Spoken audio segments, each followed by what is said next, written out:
It was like the world stopped because I knew at 14 that I was called into the ministry.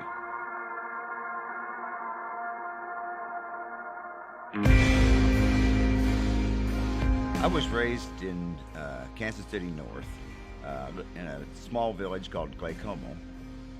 I loved the outdoors.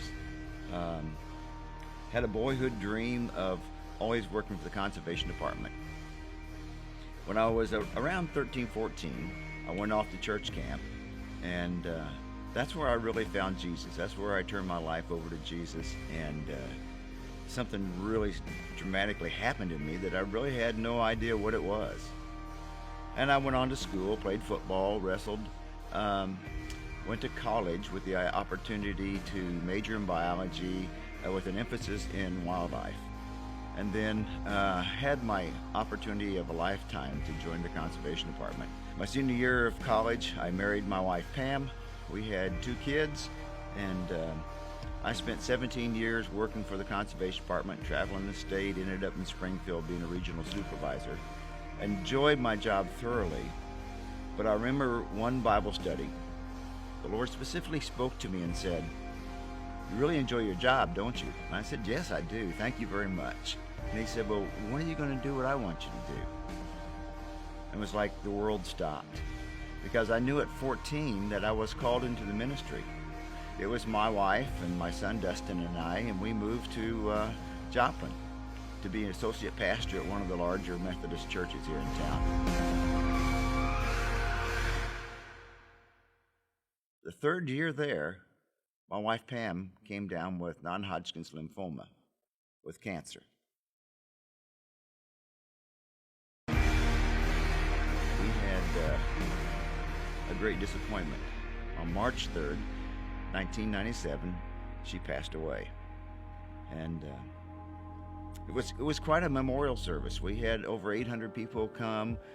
We released rainbow-colored balloons in the sky in honor of those who had passed on. And then something miraculous happened.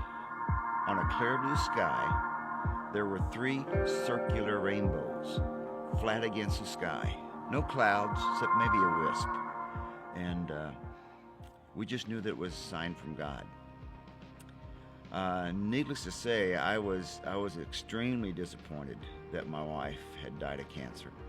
It was really a tough time. I remember that morning when she passed, that I found myself in the backyard, leaning over the backyard fence, talking to God like I would be talking to a neighbor. And I never once asked why. I knew that cancer's in this world, and it's a fallen world. But I didn't ask why. I said, "What, God? What am I going to do from here?"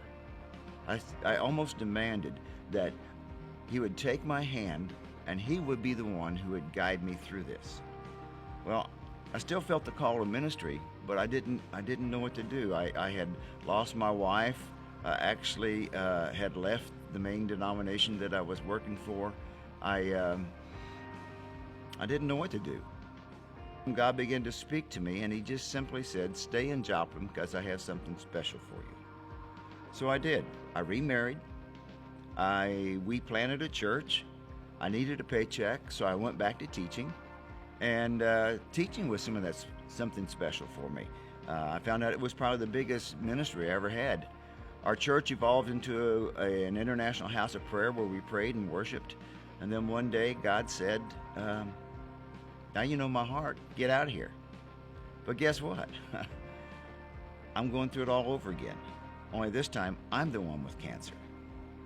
And even though it may seem like a kick in the face, it's not. You see, God's good, and he's always good. And I've had to learn to rely on him more than anything else. Deb's relying on him more than anything else. And we know that this life is just but a vapor. I'm believing that I'm going to be healed. But it's always a great day. It's always a great day in Jesus if you have the mindset that God is good, and it's always going to work out. My name is Daryl Billings, and this is me.